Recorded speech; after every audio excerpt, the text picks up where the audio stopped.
Começando mais um estudo semanal para a segunda semana de março, revisão também dos últimos dias, diário de trade do índice, dólar, Nasdaq, S&P, enfim, outros ativos também. E antes de eu começar a falar a minha análise, peço que você se inscreva ao canal, a opção vai estar abaixo desse vídeo, curta o vídeo e compartilhe com os amigos. Dessa forma você vai ajudar o canal a crescer cada vez mais. Lembre-se também de ativar o botão de sininho para receber notificação dos vídeos todos os dias. Dito os avisos, bora lá pro gráfico. Primeiro a gente vai falar em relação ao dólar. Falando em relação ao dólar, eu tenho que fazer alguns comentários da semana passada. Na semana passada, na quarta-feira, que eu estava querendo fazer a revisão do dia e também estudo semanal, infelizmente eu não estava com a plataforma disponível. Então eu não pude fazer comentários aqui, por exemplo, em relação a um possível candle gatilho, que eu acho extremamente perigoso, porque é pós-feriado, um dia que abriu depois do almoço praticamente, poucas horas de pregão, poderia não ter grande volume, mas acabou tendo. Se for pensar em possível gatilho de gráfico de candles naquele dia, nós temos possível pullback aqui de tendência no dólar, na quarta-feira da semana passada. Quarta de cinzas, aqui esse possível gatilho, colocar um stop um pouco mais acima, teria pego a 1 para 1, depois o 2 para 1, e aí eu não acharia assim que ia valer o risco carregar mais a operação para um 3 para 1, pela questão da hora, mas teria ido. Foi um dia realmente forte, diferente do índice, que foi assim, horrível, o índice não teve movimento. Mas eu não estou operando o dólar já tem um bom tempo, tá? Tem um bom tempo, não sinto falta, legal que deu esse gatilho aqui, mas não faria. Já no dia seguinte, a gente vê um caso que abriu em torno das médias, não vejo possíveis gatilhos aqui, lateral, e aí quando rompe a máxima, tem a região do ajuste que não consegue seguir e trava tudo. Então, sem gatilho já no dia seguinte, na quinta-feira passada. Já na sexta foi um caos, já abriu aqui com as médias todas em gatunete, sem tendência, não tem nem alinhamento aqui, não tem sequência, não tem nada. E aí o movimento estava bem próximo também da 200, né? A 200 estava descendo aqui, em tendência. Só que se juntou com a 200 e virou um miojo aqui e não tinha o que ser feito. Não tinha tendência, não tinha. E começou a confirmar pra gente aqui um caso de subida em canal. Então não tinha tendência forte. Até que conseguiu passar dessa região, só que a LT do canal estava passando aqui, não conseguiu romper o canal até pelo menos 4 horas da tarde, e aí até o final do dia acabou respeitando então esse canal do dia. E aí se for marcar, LT aqui e LT aqui embaixo. A média 200 está passando flat, operar em torno dela segue ainda perigoso, as médias começando a criar tendência para cima, só que se for olhar no macro aqui atrás, nós temos um gap aberto, né, da quarta-feira de cinzas, e nós temos aqui a questão do canal, né? E aí no dia de ontem, o movimento aqui abriu ainda dentro do canal, o canal aqui de alta, essa pode ser uma possível bandeira, a gente não sabe ainda. As médias estavam todas sem tendência, não vejo aqui um cenário fácil, compreensível de fazer alguma operação, pelo menos pelo gráfico de candle. Renova máxima, movimento aqui com cara de rompimento falso, não tem tendência ainda, volta tudo, vai testa 200, a 200 junto com a LT aqui de baixo, ó, passando aqui. Então, a 200 junto com a LT, tentou romper, não conseguiu, voltou e foi buscar quem? A LT superior. Então, sim, esse movimento de alta foi muito forte, aqui quase 40 pontos. Subida sem candles negativos, movimento forte, só que não conseguiu dar sequência aqui. Foi uma possível rompimento falso. Faz um pullback, acho perigoso esse 58, se a gente for ver o 58, puxa para trás, está bem longe da média de 20, teria que colocar proteção um pouco mais abaixo aqui. E aí não teria pego a proteção, teria ido, gatilho aqui de pullback, o stop caro, se for deixar aqui o stop, o candle grande, não entraria. Tem a LT passando aqui também, rompeu máxima, testando a região da LT, se eu for puxar então toda essa linha para frente, aqui é a região da LT. E aí acabou não fazendo pullback, não testou a média de 9, LS ativo, e aí rompeu o canal. Então aqui a gente teve a liquidez, deixa eu puxar para frente.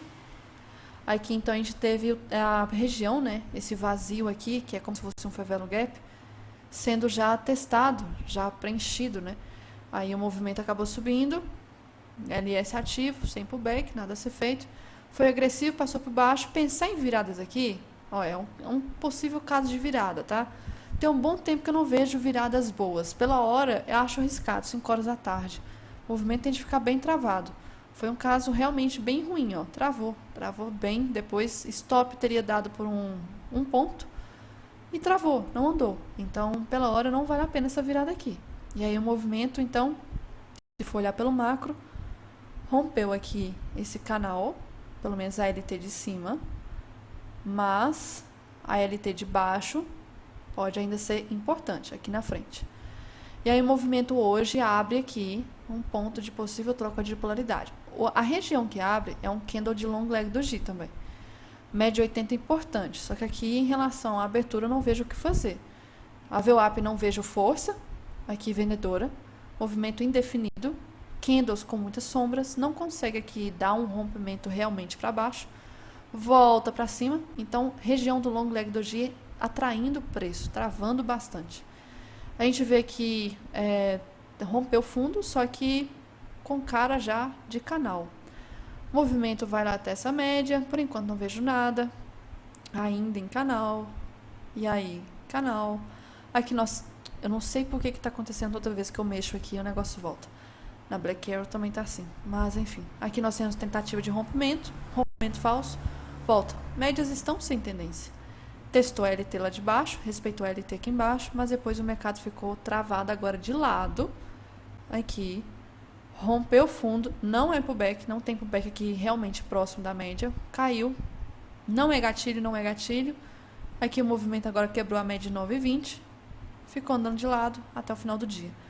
Então nós temos aqui um caso que hoje, no final do movimento, chegou a tentar romper, na verdade, essa LT aqui de LT de alta. E aí o macro agora que é importante a gente ressaltar, falando aqui algumas coisas do que a gente pode esperar e de como que foi o mês, né, de fevereiro, que eu não tive a plataforma para olhar com muitos detalhes na semana passada com os meus estudos, né, fiquei sem meus estudos na semana passada. Aqui falando do dólar do macro, é um cenário ainda tranquilo, tá? O mensal, tem que falar do mensal antes e tirar esses estudos aqui, aqui. Nós temos a situação mensal, fevereiro, fechando com um candlezinho positivo. Eu tinha até comentado no final do mês que, poxa, só faltava um movimento ser forte e fechar um candle positivo, né? Acabou fechando, só que foi um candle bem pequenininho, o corpo pequeno.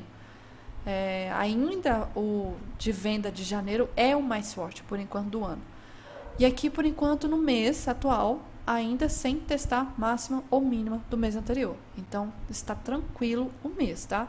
Movimento aqui de correção ainda, não tem sinal de rompimento de máxima, aqui não tem nada confirmado e nem está próximo desse fundo aqui, está no meio de uma região importante. Aí indo para o semanal, a gente já começa a ter algumas questões aqui meio duvidosas. Nós temos esse canal importante e esse daqui. Tanto aí quando no final do ano passado chegou nesse ponto, eu comentei que poderia ser uma pressão vendedora. Realmente foi, chegou de forma esticada e tudo mais, chegou aqui e acabou sendo uma resistência, voltou, caiu forte e buscou a LT inferior. A LT inferior, então, foi testada, um pouco rompida, rompimento falso e fez esse padrão enorme aqui de 1, 2, 3 de compra, que não foi acionado. E isso aqui é um ponto importante já para comentar. Não foi acionada essa barra compradora aqui. E aí, de força vendedora, olha o tanto de barra que tem. Isso aqui pode acabar indicando um movimento, um respiro para baixo, tá? Meio que formando um ombro, cabeça, ombro nessa região. O foco maior de liquidez que nós temos pela teoria de Down é isso aqui, ó.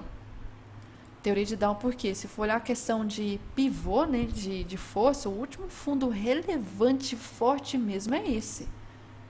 Porque o anterior a esse vai ser só que um pouco que atrás. Então, esse aqui é mais ou menos, e já foi testado também, mas esse aqui é onde tem a liquidez.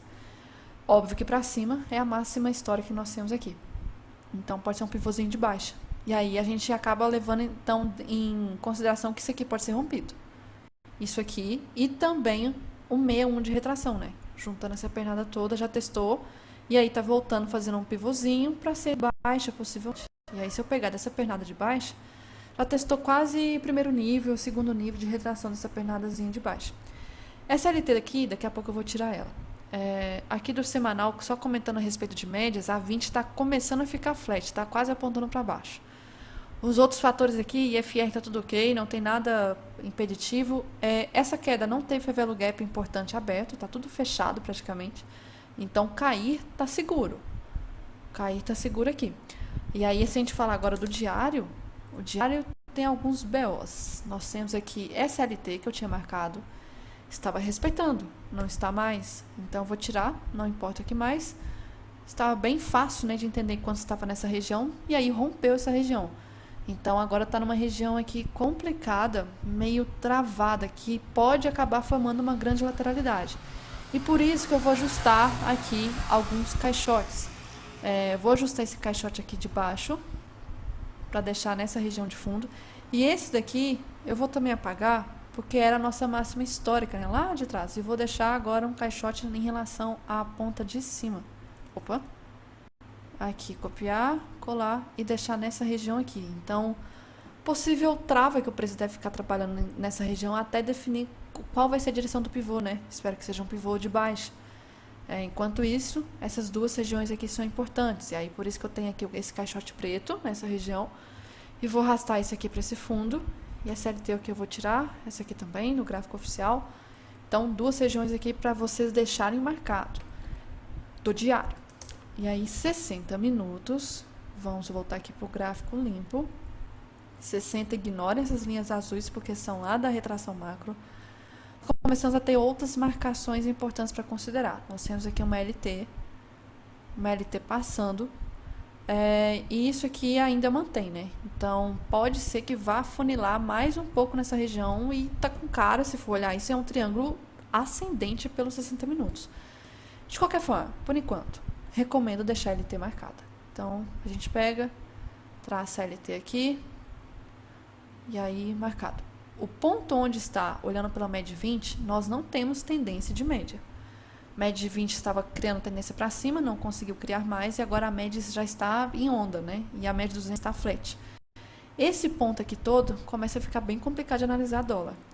E aí, se a gente for olhar a questão também de preço bola, né? Preço bola aqui em cima, o preço acabou chegando na região de R$6, que é esse caixote aqui em cima. E para baixo, tá longe. Preço bola só próximo dos 5,50, que é lá embaixo. E aí aqui acaba sendo então mais uma resistência importante, região de R$6. Mas por enquanto aqui amanhã, infelizmente pelas médias, eu não consigo ver uma abertura com gap fácil de entender, tá? Média 205 minutos já está sem tendência, movimento aqui não tá fácil mesmo. E aí então considerar essas LTs aqui, essa maior pelo menos. E o caixote lá de cima, agora alguma coisa mais próxima aqui, não acho relevante tanto marcar agora para deixar muito bagunçado o gráfico essa região. Esperaria o gap de amanhã para ver qual que vai ser a abertura, para depois começar a marcar alguma região de suporte, resistência. E mesmo assim não estou gostando de operar dólar, tá? E aí falando do índice, o índice aqui, algumas coisas para falar em relação à semana passada. Aqui dia 5, diferente do dólar que foi tendência de baixa, dia 5 do índice foi, nossa, um caos. Não teve movimento ruim. Aqui em relação à range do dia, não foi um dos piores ranges, tá? Cheguei a ver range aí de 500, 600 pontos aqui, então não foi o pior dos ranges. Dia seguinte, dia 6, na quinta, nós temos aqui um cenário que também abriu bem confuso, em torno das médias. Média 200 chegou, não tinha tendência ainda. Chegou a testar o fundo aqui. Esses rompimentos aqui de busca de liquidez são muito perigosos. E aí o movimento explodiu para cima, subiu muito forte.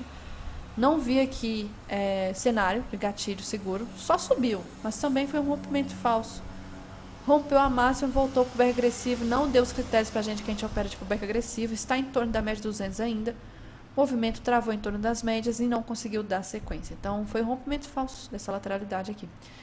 E aí fechou em torno das médias. Já na sexta-feira, a gente teve um cenário aqui que eu cheguei a fazer operações, inclusive todas praticamente foram ruins, deram stop, muito cenário chato.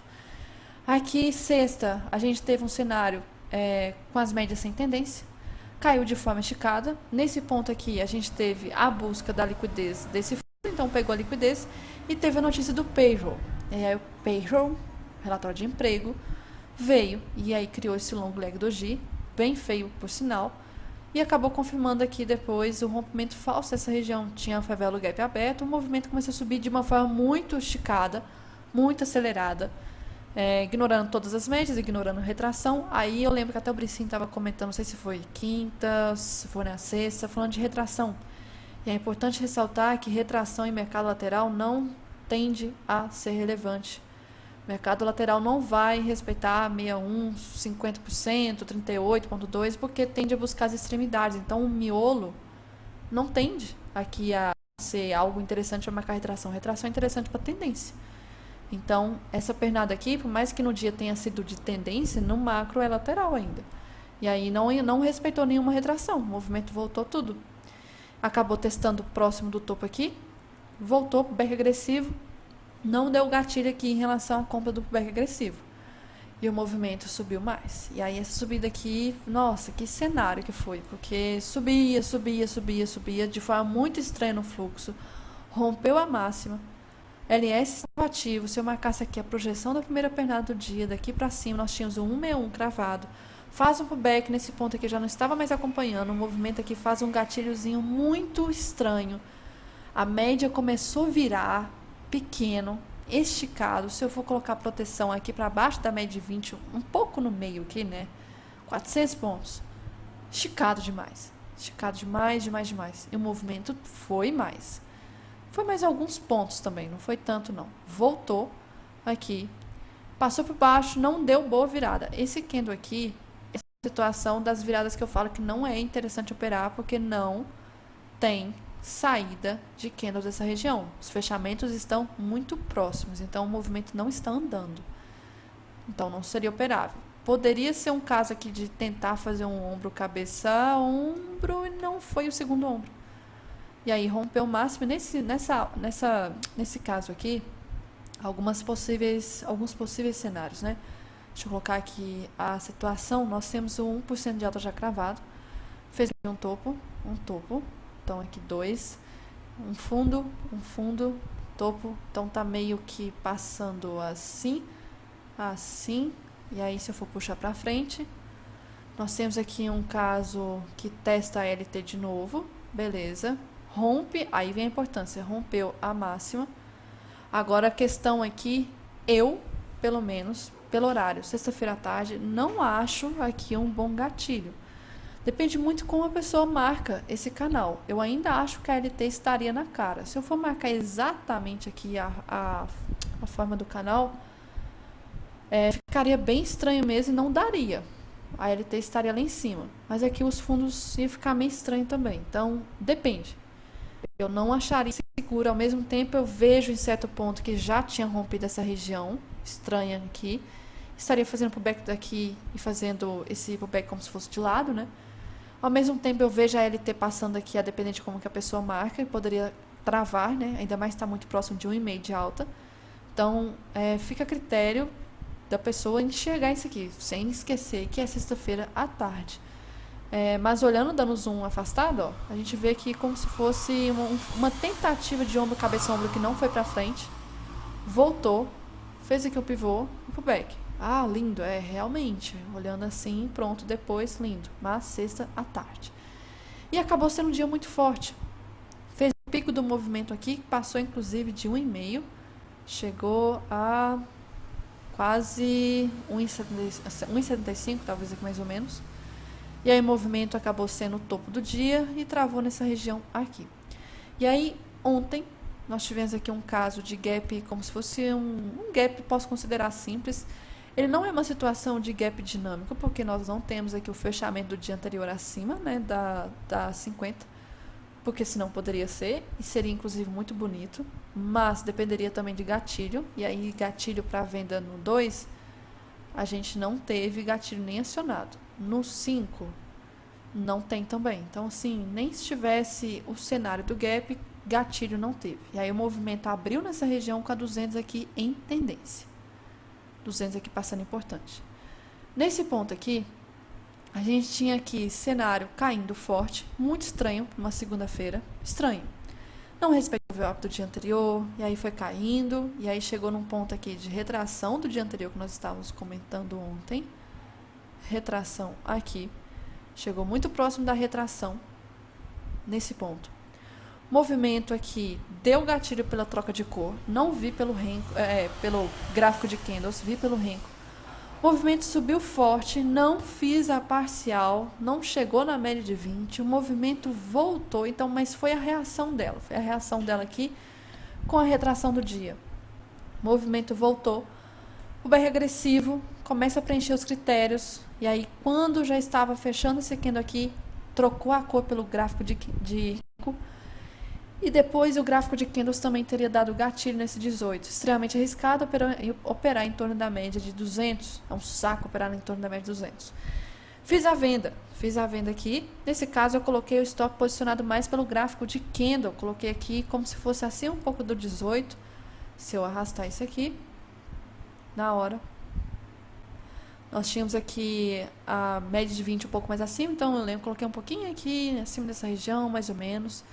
E aí o movimento ficou parecendo que vai brincar com a minha cara. E aí acabou estopando por poucos pontos. Subiu só mais um pouquinho. E assim, soltou tudo para baixo. E aí caiu e acabei ficando de fora. Essa queda aqui então não cheguei a fazer. Acho esse 21 perigoso. Porque já era para o movimento ter reagido. Não estava reagindo. O 21 aqui, a média de 9,20 já estavam muito próximas. Poderia cruzar. Aqui mais ainda, olha como que elas estão próximas. Mais ainda. Aí agora que acabou indo.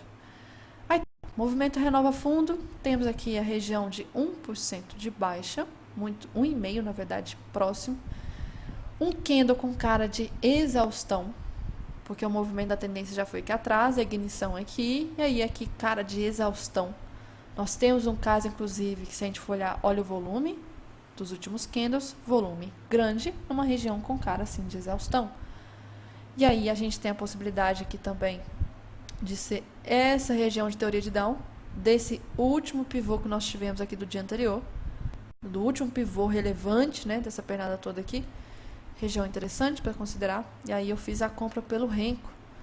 Aqui, terceira operação do dia. Essa região aqui, então, foi a comprinha mais ou menos nessa região. Era para fazer, eu estava pensando em fazer parcial na VWAP, esperaria a reação. O Eric estava até aqui na hora, até comentei que eu ia esperar para ver a reação, porque a VWAP ela não respeitou aqui, ó. Ela teve um pullback muito agressivo, ignorou a VWAP. Ela não foi respeitada nessa quebra aqui também. E aí poderia voltar e romper ela direto. Então o cenário estava bem estranho e tudo em torno da média de 200 fica estranho, né? E aí o cenário fez um pullback que, seria um pullback operável? Não, um pullback agressivo, e a média de 20 está bem flat aqui já. O movimento foi subindo aos pouquinhos, e na hora que estava formando essa barra aqui, que formou essa barra, até comentei, nossa, será que está com cara de pivôzinho de alta? E se for, que bom, né? Para quebrar a tendência do dia, tem que quebrar esse topo aqui. E aí um dia eu estava me preocupando muito, porque nós tínhamos aqui topo, e se respeitar essa região, adivinha, eu estava na cara de um canal de baixa. Então aqui era torcer dedos cruzados para o movimento ser pivô de alta. Travou, candlezinho pequeno, chegou na VWAP, não fiz parcial, travou, ficou quietinho. Vamos esperar para ver o primeiro cruzamento da 9 com a 20 no dia, será que vai reagir para cima? E reagiu, e aí essa barra grande já foi uma barra interessante para se fazer parcial. Média 200 eu não tenho que preocupar porque ela está passando flat. Aqui não é caso de, vou fazer parcial porque tem 200. Não, mais a retração do dia vai preocupar. E aí o movimento aqui, se for marcar a retração do dia, a gente tinha um 61 de retração nesse ponto, né? Então, junto com esse topinho agora relevante. Foi subindo, fiz mais uma parcial. Próximo ponto também de parcial importante aqui, próximo do topo, também fiz. E aí eu queria fazer mais aqui em cima, no ajuste, claramente. Sabia que estava muito longe, porque estava subindo com muitas barras positivas, o LS estava ativo, estava rompendo a máxima, tem gap aberto, só que estava esticado. E aí eu protegi nessa região aqui próximo desse fundo, desse 40. Média de 50 e de 80 não estavam relevantes também. O movimento acabou voltando, pegou minha proteção, fez um pullback bem ruim. Não vejo um gatilho aqui mal flexionado, tá? E aí travou depois e voltou tudo. Um cenário que infelizmente acabou não criando tendência no dia. Então travou aqui em torno dessa região. A melhor operação realmente acabou sendo essa, ou aquela de venda que me estopou por poucos pontos, infelizmente. E aí, já no dia de hoje, o movimento travou bastante, a abertura não vejo nada. Todas as médias, dá pra ver. VWAP, média todas aqui. Um baralho. VWAP do dia anterior, do dia de hoje, uma bagunça. Candles com sombra, e aí conseguiu renovar fundo, candles bem estranhos. Renovou, e aí nesse ponto aqui, quando chegou nessa região, pelo gráfico de candles eu não estava vendo gatilho. Infelizmente, ali é esse ativo. Porém, se a gente for olhar o gráfico aqui, é um caixote. Esse caixote tem liquidez nesse fundo, que é um fundo aqui atrás, um fundo aqui atrás também importante. O que o movimento fez? Um pullback com cara aqui de talvez pivô de baixa. Pelo gráfico de 15 eu não consigo vender, porque está longe da média, LS ativo. A única alternativa que sobra é o que? Renko. Aí foi onde eu fiz aqui, puxando 12R, Renko nessa região. Maldito trocou de cor aqui às 10h41, que foi nessa barra aqui, então já tinha feito o movimento de pivôs, de pullback, possível pullback, para voltar. E aí fiz a venda. O corno subiu uns pontos aqui, me estopou depois do segundo bloco, e aí subiu só mais uns pontinhos e depois caiu esse movimento todo. Aí que eu tava indignada, né? Caralho, esse negócio caiu tudo depois, só que uma queda muito ruim, tá? Não foi uma queda bonita, tem quedas mais bonitas. Olha esses candles aqui, o movimento travando nessa região de 1%, mas esses candles aqui também que atrás foram horríveis. E aí faz um pullback 35. Nesse 35 aqui eu já estava comprada pelo Renko. Quando estava travando esse fundo com esses candles anteriores estranhos, já estava comprada agora pelo Renko aqui. Cadê? Nessa região. E aí o movimento ficou travado até que deu essa volatilidade e estopou. Aí eu estava até comentando que poderia estar dando contexto aqui já para se pensar em falhas, só que seria extremamente arriscado já um dia que não está fazendo sentido muitas coisas.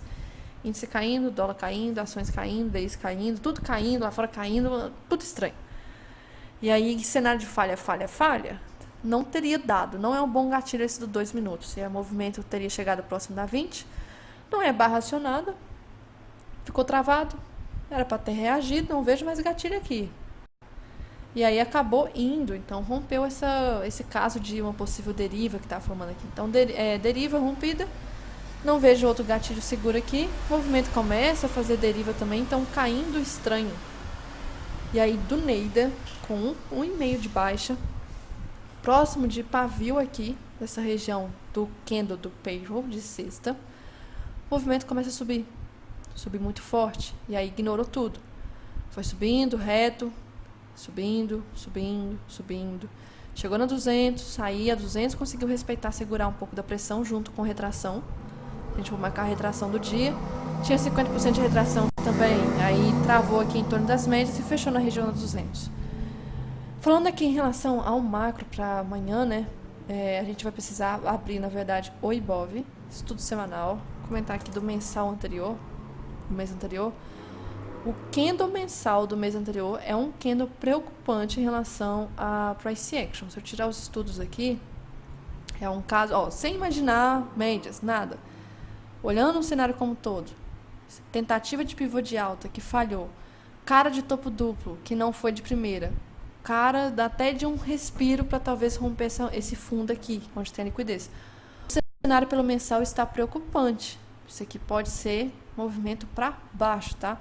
Para pegar essa liquidez toda que nós temos aqui em relação ao Ibov. E o mais perigoso possível era esse fundo romper, porque esse fundo aqui rompido, infelizmente, essa tendência de alta toda iria quebrar. Então aqui, infelizmente, eu não estou vendo esse fundo tão seguro mais, tá? Infelizmente. Vou arrastar aqui para frente esse caixote só para relembrar essa região. Cenário um pouco complicado em relação ao mensal do Ibov. E ainda para o semanal, nós temos uma confirmação de que o cenário realmente não está fácil. Por enquanto, né, só tem 2 pregões aí da semana, mas nós tínhamos aqui uma LT. Essa LT em relação ao movimento de baixo, eu não vou deixar aqui mais. Ela tinha respeitado até que fez uma exaustão. Chegou num ponto importante, comentei que estava tendo divergência, IFR sobrevendido e tudo mais, acabou respeitando, o movimento subiu. Só que aí subiu e chegou no ponto aqui, importante pelo diário, né, que era essa região de caixote preto. Não conseguiu passar dessa região, era os 130 mil, preço bola muito forte. Acabou formando PFR, voltou, quebrou esse fundo aqui, infelizmente, pela teoria de Dow. E aí, por enquanto, esse fundozinho está sendo respeitado. E é por isso que eu vou deixar esse caixote agora aqui para baixo, nessa região aqui. Só ajustar. Então, 2 pontos, na verdade 3, né, que nós temos. Esse topo, se for rompido, ótimo, daria uma tendência de alta boa. Se esse fundo for rompido, não é caso de alarme. Alarme vai ser na hora que eu romper esse fundo aqui, aí ferrou. Aí na hora que eu romper esse fundo, ferrou o cenário aqui. Por enquanto, ainda não é caso para desespero. Olhando pelas médias, bem confuso. A média de 20 já está meio flat. E aqui é uma região que vai ficar confusa porque é trap zone, né? Média de 200 passando, 20 pontando para baixo. Tudo muito estranho aqui. Divergência não tenho muito o que comentar. Não tem nada para falar. Não está sobrevendido, não está sobrecomprado, não tem nada. Aqui, em relação a candles que eu estou realmente preocupada, porque o candle semanal, se formar aqui em golfo do anterior, isso aqui vai ser caso de barra ignorada, tá? Para testar esse fundo. Então, o cenário de Ibov está um caso de ser para baixo. Olhando pelo diário agora, mais uma vez com cara de ser realmente para baixo. Nós tínhamos aqui um canal de alta que foi rompido. E aí tá com cara de pullback desse canal também para voltar para baixo. Não tem favela gap aqui, mas nós temos favela gap aqui embaixo. Então, infelizmente, cenários aqui todos ruins para isso. Essa alta aqui toda acabou preenchendo, foi esse favela gap que nós tínhamos nessa região aqui, ó. Então, preencheu esse ponto. E da teoria de Down, não rompeu esse topo. Então, nós tivemos divergência, inclusive, do Ibov com o futuro. Por isso que eu comentei que é importante, principalmente nesses casos aqui de topos e fundos relevantes, olhar a divergência. O Ibov não rompeu esse topo. O futuro rompeu. Então, em qual que a gente leva em consideração? O Ibov. Então, aqui eu não vou olhar em relação ao futuro isso. O futuro não respeitou essa questão, mas o principal sempre é o Ibov. Aqui pelo diário, média 200 também fez uma trap zone bem chata, agora está passando por baixo. Não vejo aqui um cenário tão fácil assim em relação às médias. Se for olhar a questão de ancoragem da 20, sim, é mais um motivo para jogar para baixo. Aqui em relação aos 60 minutos, e aí nós temos aqui algumas marcações para deixar preparadas. Aqui eu vou ter que, na verdade, deixa eu ajustar. Isso é o Ibov. Aí eu tenho esses caixotes. Aí o futuro eu vou ter que ajustar então essas regiões. Esse caixote aqui de baixo, eu vou ter que ajustar ele um pouco mais para baixo aqui. Essa região toda. SLT aqui do diário, vou tirar ela pelo futuro. Futuro não importa. E no gráfico futuro eu vou deixar esse caixote aqui, que também do Ibov é importante. Região, vou colocar rosa mesmo. Em relação ao fundo eu já tenho marcado. Agora eu vou deixar essa região aqui menor, só ajustar, como nosso fundo mais próximo. E aí, essa outra mini aqui é no caso de pivôzinho de alta. Movimento querer fazer isso daqui, já que a barra de hoje não rompeu a mínima da sexta-feira. Então, olhando pelo diário, pelo 60 na verdade, são essas regiões que eu estou marcando, ó. Simples, apenas isso, nada mais. Não tem por que eu marcar o TLT, não tem nada aqui para marcar. Então, essas regiões aqui são as importantes para a gente considerar. E aí, por isso, eu vou jogar essas LTs, quer dizer, esses caixotes aqui, para o outro gráfico que eu tenho. Essa daqui, para o gráfico oficial e gráfico oficial também, onde que eu tenho as médias lá. Então, nesse ponto são os pontos mais importantes para a gente. Essas marcações, linhas aqui, eram pontos que eu estava fazendo parcial ontem. Vou tirar isso aqui. Então, possível gap amanhã, a gente pode ter gap dinâmico. Gap dinâmico pode ter se abrir abaixo da 50. Mas, só se abrir abaixo da 50 mesmo. Fora isso, o cenário está começando a indicar uma possível lateralidade, tá? Possível lateralidade, média 200 sem tendência. E aí, começando a comentar de alguns outros ativos aqui, que pode vir a puxar, né, muito o cenário mais macro do índice. Se a gente for olhar, por exemplo, a Vale, ativando Ctrl+J, Ctrl+K, a Vale, o cenário dela está bem complicado de analisar pelo semanal, que esse fundo aqui foi rompido, só que o rompimento falso voltou para cima. E aí, se for olhar pelo diário, eu só posso dizer uma coisa, que a SLT, por enquanto, está respeitando. Por enquanto. E o candle de hoje acabou respeitando de novo. Então, eu posso, assim, tentar confiar que a SLT vai tentar manter os preços para cima. Olhando a Vale. Inclusive, ela salvou o índice hoje. Já a Petro, né? A Petro, o cenário já é completamente diferente. Inclusive, o gráfico dela, eu nem tinha visto. E tá absurdo o que aconteceu de respeitar exatamente a CLT do semanal. Desde esse movimento que testou aqui até agora, queda já de 12% em poucas semanas, 3 semanas praticamente. Então, está chegando o próximo da LT inferior, tá? Então, está chegando, não chegou ainda, está chegando. Ponto importante de pressão compradora. Se a gente esperar por isso, tentar aqui um apoio da Vale junto, né? Podemos ver um possível cenário de alta. Mas o espelho do Ibov, na verdade, nem é esses dois, está sendo o IFNC, né? E aí, se a gente for olhar o IFNC, olha o mensal, tá idêntico ao Ibov, idêntico. O semanal, idêntico. Por enquanto, a barra aqui, se anular esse anterior, vai ser barra ignorada. O diário, idêntico, tudo idêntico. Então, assim, é o mais preocupante está sendo realmente os bancos. E aí, os bancos me preocupam, porque lá embaixo, olha isso aqui, olha o Favelo Gap. Olha esse pequeno aqui embaixo. Então, assim, o cenário tá tenso. Os bancos aqui tá cenário de baixa, tá? Pelo menos se eu buscar essas regiões de Favela Gap. Aí a gente pode ter um cenário, infelizmente, de baixa de Ibov, puxado muito por isso. Só que, ressaltando, tá tudo muito confuso. Se a gente for ver os DIs ainda seguem caindo desde o final do ano passado. E isso tá ajudando o dólar não subir tanto, mas não, assim, não tá também ajudando o Ibov subir demais. Tá confuso. E é muito mais pelo cenário, às vezes, lá fora do que interno, tá? A situação tá muito estranha. Deixa eu tirar aqui do Nasdaq. E aí, desativando esse aqui, comentando de algumas coisas lá fora, só falando a respeito de amanhã. Amanhã não é super quarta não, tá? A gente tem aqui, são outras notícias, mas super quarta, deixa eu ver... Não é super quarta amanhã não. Na verdade, já passou a super quarta. Amanhã tem decisão da taxa de juros, mas não é daqui nem lá fora dos Estados Unidos. Mas amanhã sim, tem notícia importante. IPCA já na abertura, então o Gap já vai reagir, o IPCA nosso. E, lembrando, as notícias importantes dos Estados Unidos não são mais 10h30, passam a ser novamente 9h30, o que eu adoro, no horário normal, perfeito. 9h30 é abertura do norte-americano, 10h30. E aí tem IPC, inflação ao consumidor amanhã. Produção de veículos não movimenta, não tem que preocupar. Se movimentar, vai juntar junto com a abertura da vista e, enfim. Fora isso, nada, decisão taxa de juros do Canadá. Não precisa preocupar com isso não. E aí não tem mais nada. Já na quinta, nós temos aqui o IPP, que é a inflação produtor, relevante também considerar, 9,5. Sexta. Algumas aqui do Brasil antes do pregão. Uma aqui na abertura. E dos Estados Unidos não tem nenhuma aqui 3 estrelas. Então o foco vai ser amanhã, principalmente amanhã.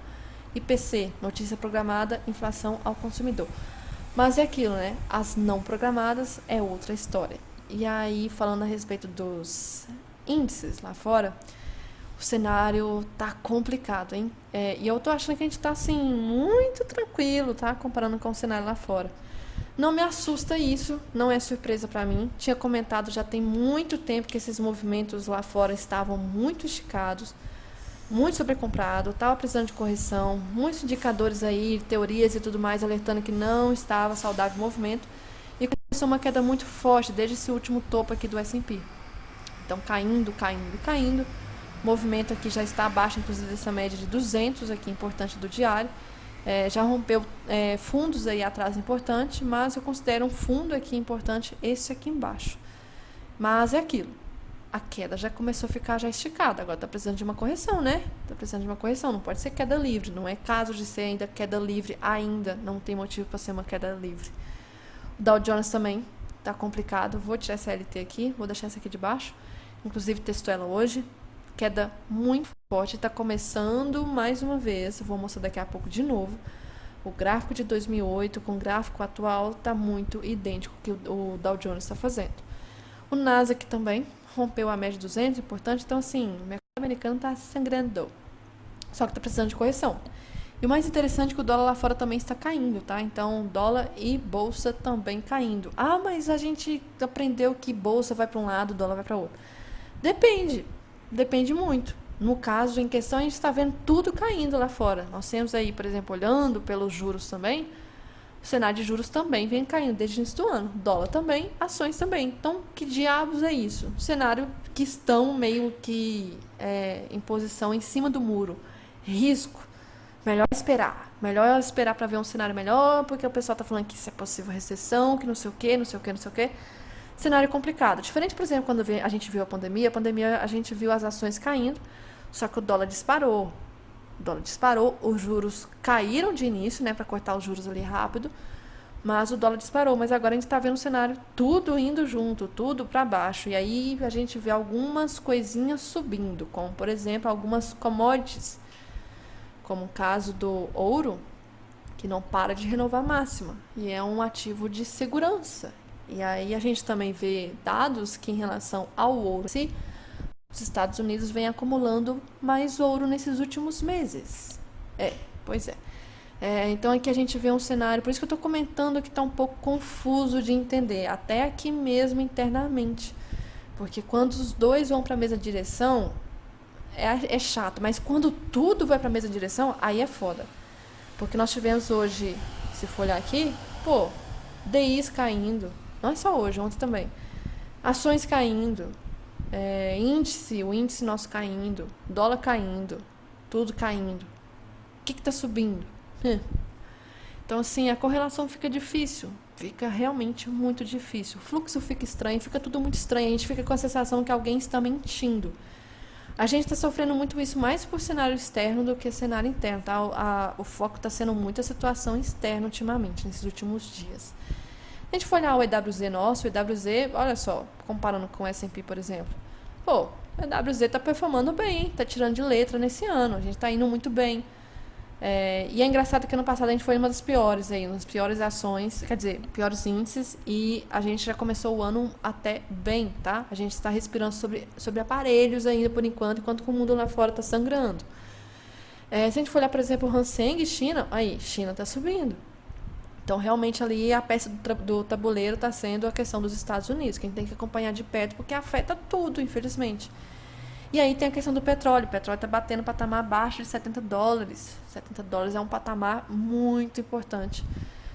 Está brigando nessa região aqui. E isso acaba afetando também a questão da Petro. Nossa, tá? O resultado dela, o balanço lá veio, o mercado não gostou. Aí está juntando com essa questão aqui da commodity, está desvalorizando. Fora isso aqui, do Bitcoin, só comentando para vocês que também está caindo, tá? Está caindo. Se Bitcoin está caindo, outras criptos estão sangrando. Então aqui a gente tem um movimento que respeitou esse possível diamante nesse topo. Fez pullback, está caindo. Lembrando, tem Favelo Gap aberto, né? Por isso que eu comentei. Primeiro, o Favelo Gap já foi preenchido. O segundo ainda está aberto. Fora isso aqui, dos outros ativos do macro, o VIX está tranquilão até demais. Então, assim, não tivemos barras tão fortes como, por exemplo, desse agosto aqui do ano passado. Então, está subindo, mas não está uma volatilidade absurda no diário. Fora isso, aqui, ok. E aí, algumas curiosidades, só lembrando, essa foi a última imagem que eu falei da semana passada. Essa imagem está desatualizada, o último dado foi de dezembro de 2000, do ano passado, que é essa linha meio marrom. Então, nós não temos aqui o dólar atualizado, mas se a gente for ver, sim, o dólar realmente está caindo desde a vitória do Trump. E se a gente for olhar em relação ao primeiro mandato, a gente pode ter uma queda aí em relação ao quase primeiro semestre também, até maio pelo menos, uma queda. Então, estamos acompanhando por enquanto. Essa imagem aqui era de 5 de março, né? E a gente teve aqui um cenário do S&P, a imagem está um pouco ruim, mas estava fazendo um alargamento. Naquele dia respeitou, então, lá no topo quando chegou, estava até comentando também desse alargamento, essa resistência e tudo mais. Essa pessoa esperava que fizesse esse pivôzinho para depois voltar a cair. Só que no cenário atual, S&P não fez esse pivô, já está abaixo do alargamento, de tão forte que está esse cenário de baixo, tá? Curiosidade, o real até na quinta-feira era a segunda moeda com melhor desempenho frente ao dólar em 2025, perdendo apenas para a moeda da Rússia, tá? E a gente vê que o peso argentino era a pior até aquele momento. Outro cenário, né, que se a gente for ver até a atualização da quinta-feira semana passada, tá naquela situação do mercado americano está em possível recessão. O S&P 500, a segunda pior bolsa entre os mercados emergentes, né, e desenvolvidos também, atrás apenas da Índia. Tem a questão do maior sell-off também de títulos, ou seja, venda disparada de títulos da Alemanha desde 89.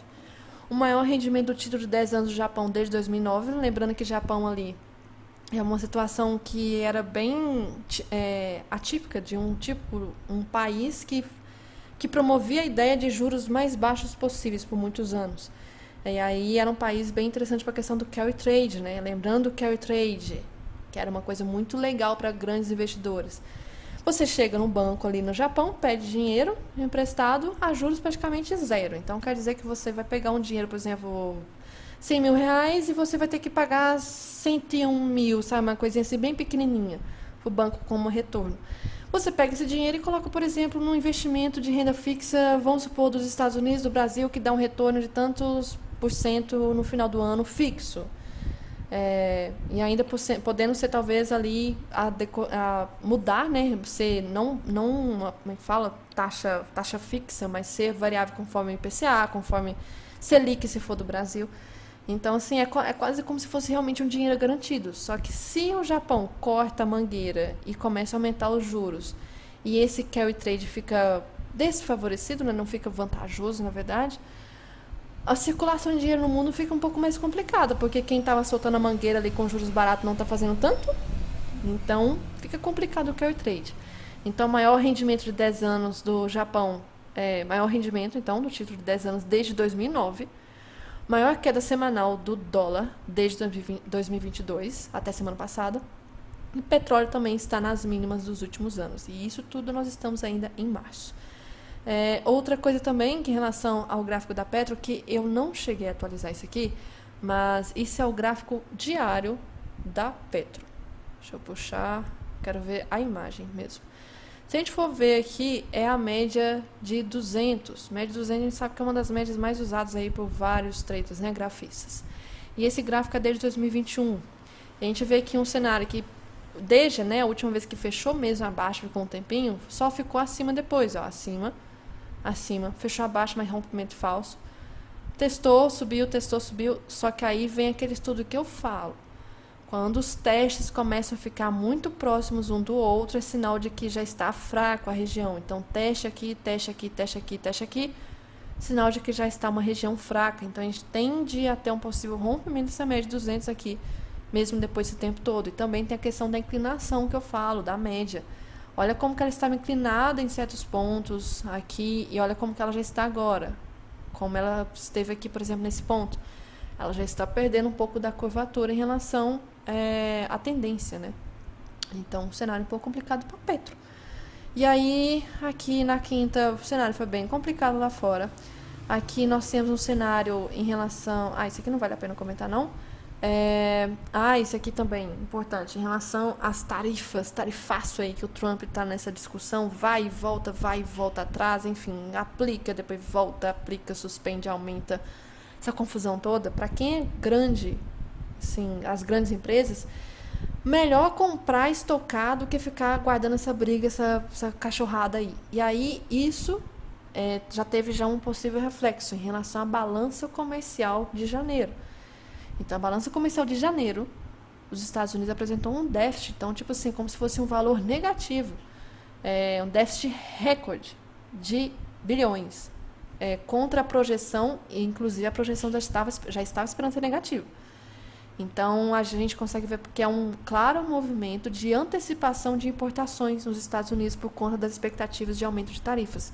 Então, por que foi um déficit? Foi um claro movimento aqui de importar mais do que exportar, no desespero de tentar evitar o aumento de tarifas. Então, se você compra no preço de hoje, talvez é melhor do que você esperar daqui 2 meses, quando as tarifas aumentar e o produto ficar muito mais caro. Então, tenta comprar agora, guarda, armazena, deixa estocada aí.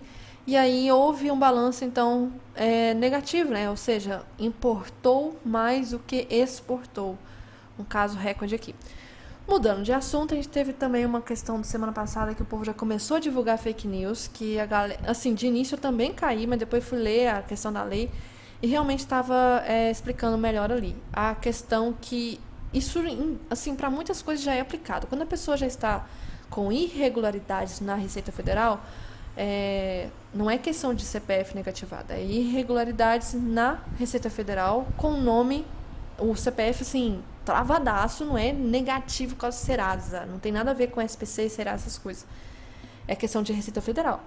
Dívida negativa, no novo, tá? A questão da dívida negativa.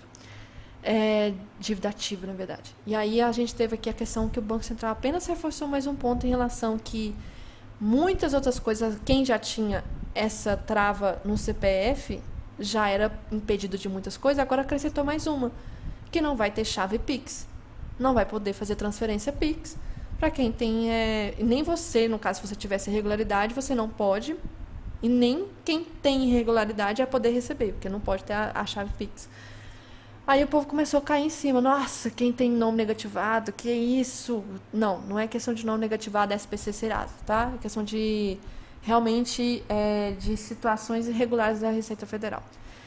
E aqui, a questão do S&P, né, que chegou no ponto da semana passada de chegar na média de 200, beliscou, só que no cenário atual ela já rompeu. E aí outra coisa também, que achei interessante ressaltar, que o S&P na quinta-feira teve o terceiro maior volume de venda na história, tá? Isso então, puxando pelo menos desde 2005, posso falar da história, mas a gente pode considerar que é da história, porque o volume vem aumentando aí gradativamente, né? O fluxo vem aumentando de investidores. Então é sim da história. Então foi o terceiro maior volume de vendas de put na história. No caso foi na verdade na quarta, né? Então se postou aqui na sexta e essa daí foi quarta. E aí e outra coisa, os últimos outros 2 picos de volume marcaram fundo nas ações. Aí a questão é, será que vai ser então um fundo do S&P aqui, um possível fundo para voltar a subir? Daqui a pouco eu falo mais um possível motivo para isso. Isso aqui é mais uma imagem, né, ressaltando que os Estados Unidos aí é um dos países que menos cobra impostos, taxas sobre importações. Brasil está entre aí os top, né, que cobra em relação a isso, mas enfim, mudando de assunto. A gente vê aqui também o Walmart, né, como algumas pessoas diziam lá quando eu morava no Canadá de zoeiro, os brasileiros chamavam Walmart. Walmart estava, não sei se a notícia é verdadeira, né? Mas pelo menos estava pressionando fornecedores chineses a reduzirem preços em até 10%. Tipo assim, reduzir o preço do produto em si, para também reduzir os impostos, né? E aí para tentar compensar o impacto das tarifas pelo governo Trump. Essa questão aqui da Ucrânia e da Rússia, a novela mexicana aqui está rendendo, uma chatice. E a questão também em relação à cobrança de tarifas, de novo, eu não estou aguentando mais. Quando eu acho que decidi uma coisa, na hora que eu volto já mudou tudo. Na quinta-feira, o Trump tinha recuado de novo em relação à cobrança de tarifas, sendo que no início da semana passada ele tinha queria aplicar de novo, aí na quinta voltou atrás. Até depois, daqui a pouco deve mudar de novo, enfim. Outra questão, deixa eu ver aqui.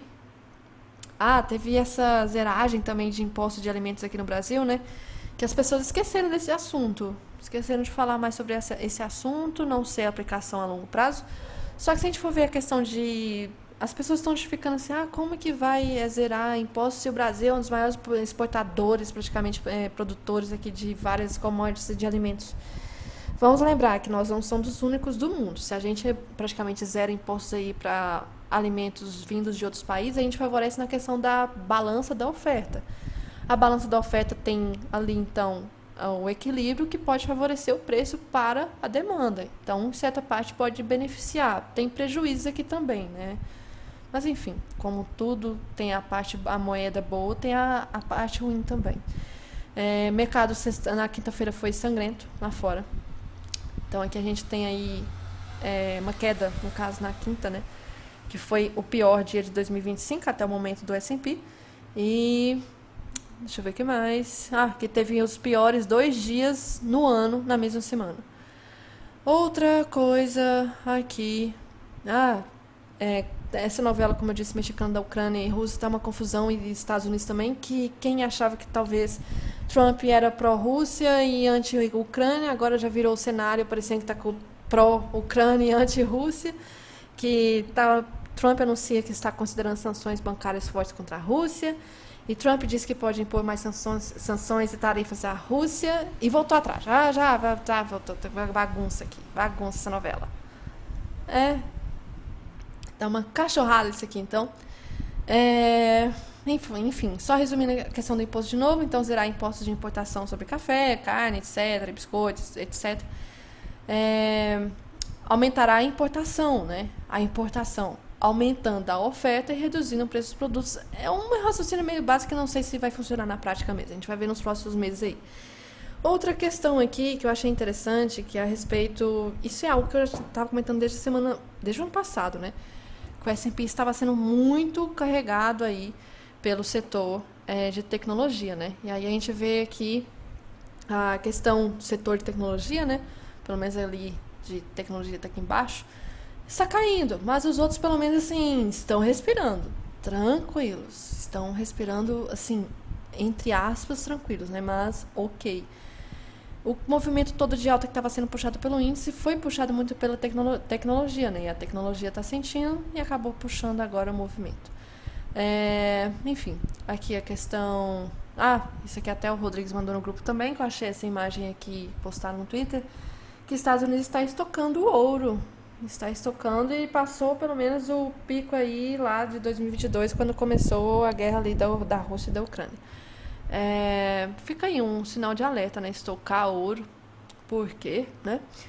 Outra questão que a gente teve do dólar, do DXY, foi a pior, né? A maior queda semanal desde novembro de 2022. E aí, eu nem lembro exatamente por quê, né? Não consigo lembrar de tudo, mas por que naquela época aconteceu essa queda toda? Não lembro. Mas a gente teve aí na semana passada, pelo menos até agora, a pior queda desde novembro de 2022.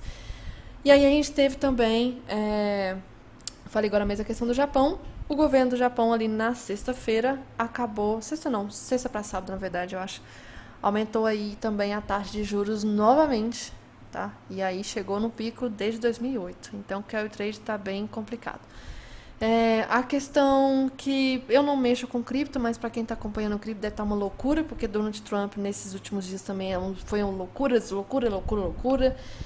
Teve um negócio também do anúncio que quando ele anunciou, né, que ia criar uma reserva ali de cripto, né, o pessoal achou que, essa agora é como se fosse uma call, vamos comprar. Aí muita gente comprou. Aí depois veio o anúncio falando que não, a reserva é para manter o que já temos, não é que nós vamos comprar agora.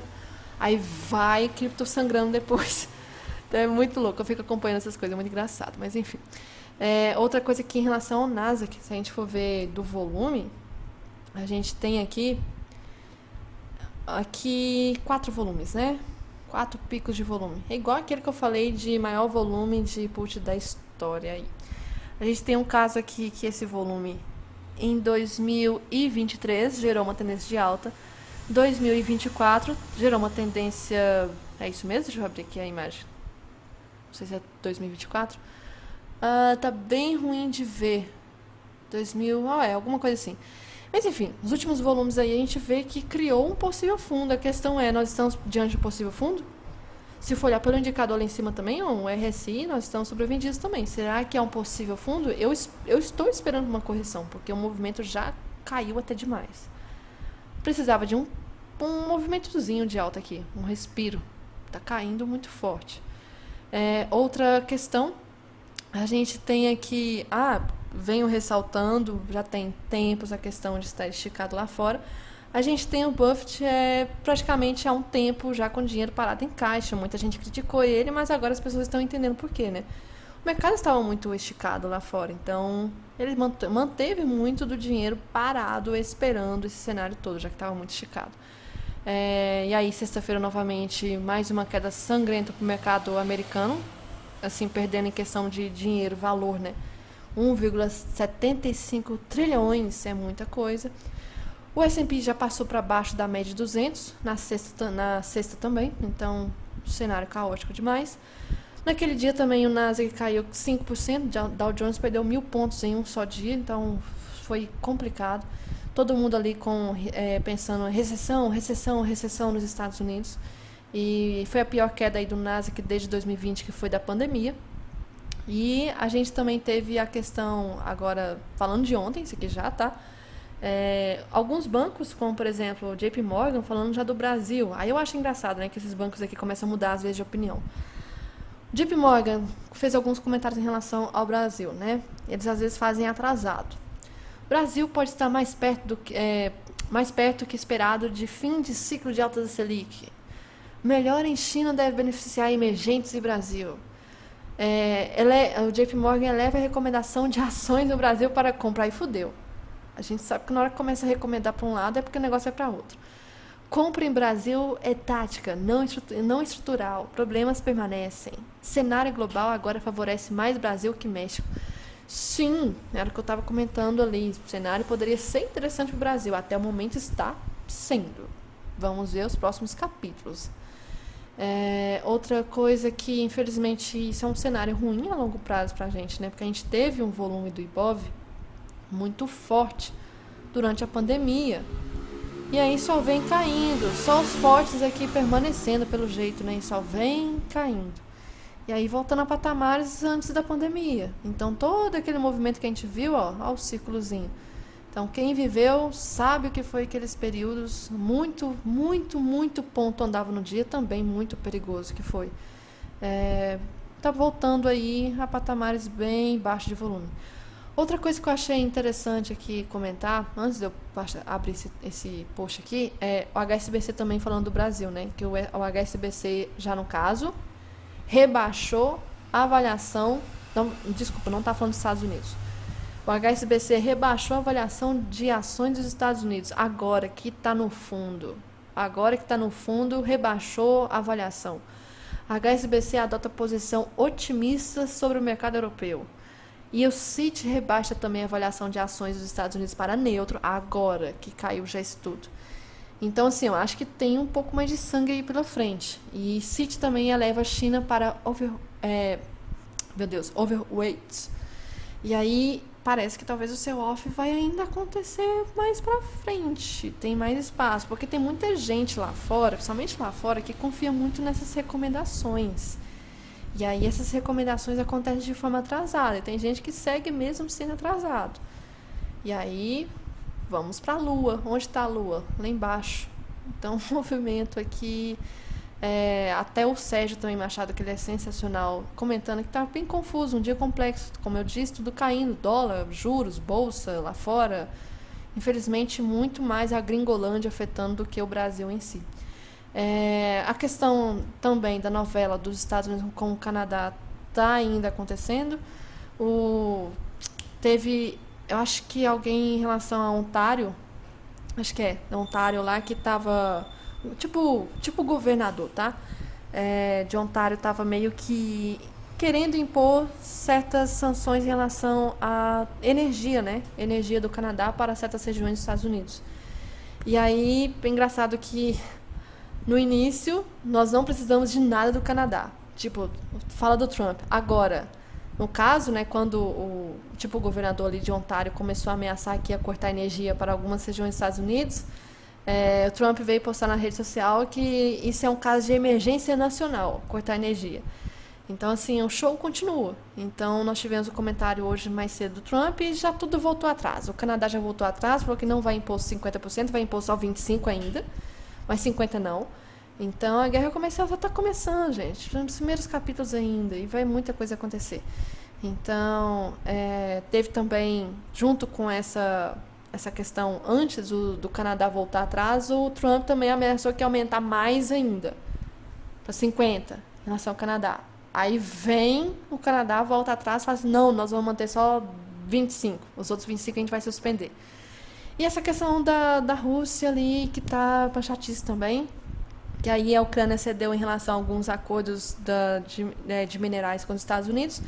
Estados Unidos voltou a ajudar ali a Ucrânia nos pontos que estava ajudando antes e a Ucrânia aceitou a questão do cessar-fogo e dependendo agora da Rússia. A questão se Rússia vai ou não é o próximo capítulo dessa novelinha.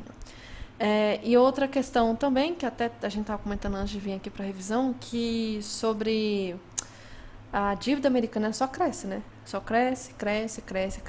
É como se fosse, por exemplo, você tem uma fatura de cartão, seu cartão te dá uma fatura de R$100 mil, e sua dívida, por exemplo, extrapolou e está 200. Aí o que você faz? Ao invés de você pagar, você aumenta a sua fatura. Não é, tá 200 mil de dívida, vou aumentar a fatura agora para 300. Chegou a 300, vou aumentar para 500. Chegou a 500, aumenta para 1.000. Então, assim, só está aumentando, não pagam. E aí, se for pensar nessa questão, 7 trilhões de dólares, por exemplo, de dívida americana vai vencer nos próximos 12 meses. Ou menos, né? Que são os títulos ali. Praticamente vai ajudar, né?